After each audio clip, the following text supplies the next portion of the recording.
Most people walk into a nursery, see a beautiful plant and just buy it. No research, no second thought. Some of the most popular plants sold at nurseries right now are actually dangerous to your kids, your pets, and even you. Today I'm going to show you 9 plants you should think twice about before bringing home, and for every single one, I'll give you a safer alternative that looks just as good, if not better.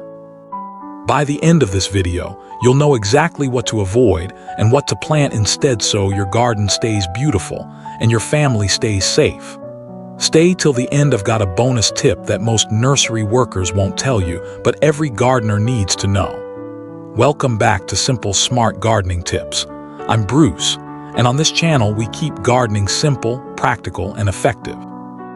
Whether you're growing in a big backyard, a small patio, or just a few containers on your porch, I show you what actually works in the real world. If you're new here, go ahead and hit that subscribe button. I post easy, useful gardening tips every week to help your plants grow healthier and your garden run smoother. Today, we're walking through 9 plants that are commonly sold at nurseries but come with some serious risks, and I'll give you a great alternative for each one, so you never have to sacrifice beauty for safety. Before we jump in, here's what's helpful to have on hand. A plant ID app like iNaturalist or Picture This great for double-checking any plant before you buy it. Gardening gloves. Some of these plants cause skin irritation just from handling them. A notepad or your phone. Jot down the safer alternatives as we go through the list. Optional. ASPCA Toxic Plant List. Bookmark this on your phone. It's a free resource and incredibly useful if you have pets. You don't need anything fancy. Just a little awareness, and that's exactly what this video is going to give you. Plant 1. Oleander. Nerium oleander. Let's start with one of the most dangerous plants commonly sold at nurseries. In oleander. This plant looks gorgeous. Pink, white, or red flowers. Grow fast, handles heat well. Nurseries love selling it. Here's the truth. Every single part of this plant is toxic. The leaves, the flowers, even the water it sits in. Ingesting even a small amount can cause serious heart problems in both humans and animals. People assume that because it's sold everywhere, it must be safe. That's exactly the wrong assumption. Safer alternative.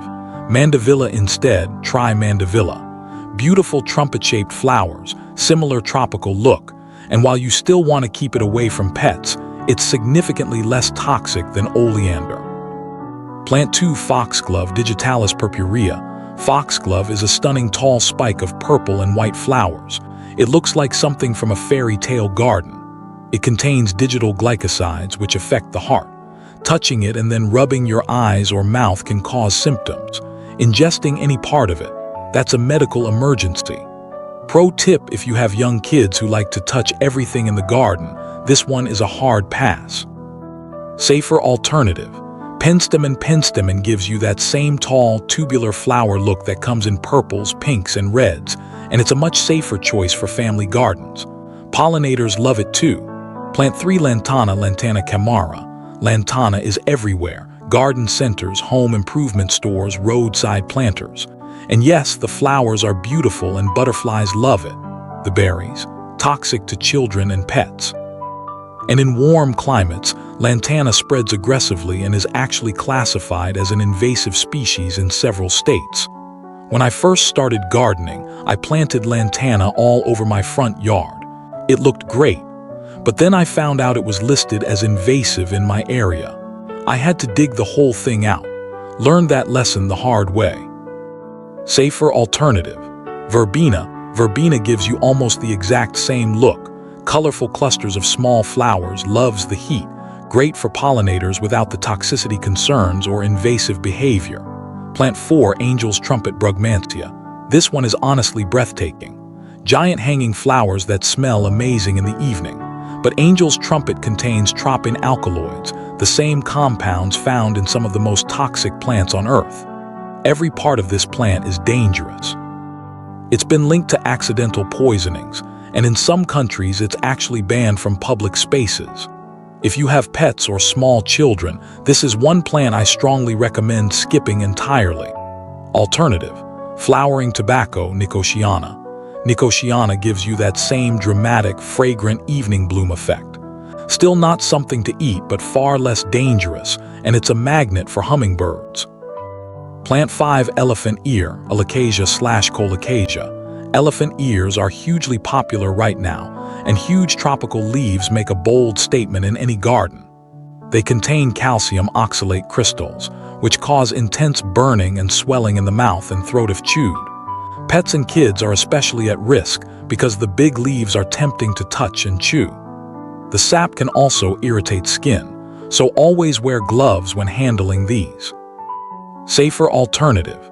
Canna lily. Canna lily gives you that same bold, tropical look with large, colorful leaves and bright flowers, and it's non-toxic to humans and pets. Total win. Plant 6, Wisteria, Wisteria sinensis/floribunda. Wisteria is one of the most beautiful climbing plants you can grow. Those purple flower cascades look incredible. The seeds and pods are toxic, especially to children. And wisteria is one of the most aggressively invasive plants in the US. It can pull down fences, damage structures, and crowd out native plants within just a few years. Seen wisteria wrap around a wooden pergola and completely destroy it in under 5 years. Beautiful, yes. Is it worth it? Usually not. Safer alternative.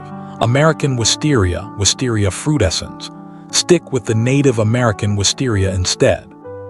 Same gorgeous look, blooms just as well, but it's far less aggressive and much easier to manage. Plant 7, Dieffenbachia, dumb cane.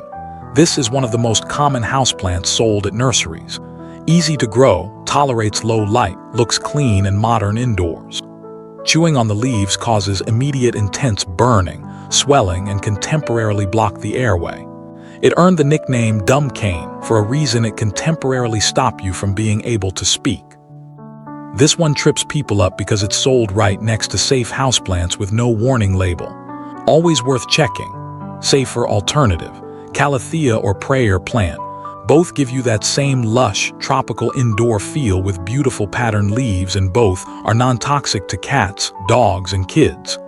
Plant 8, sago palm, Cycas revoluta. Sago palms look amazing.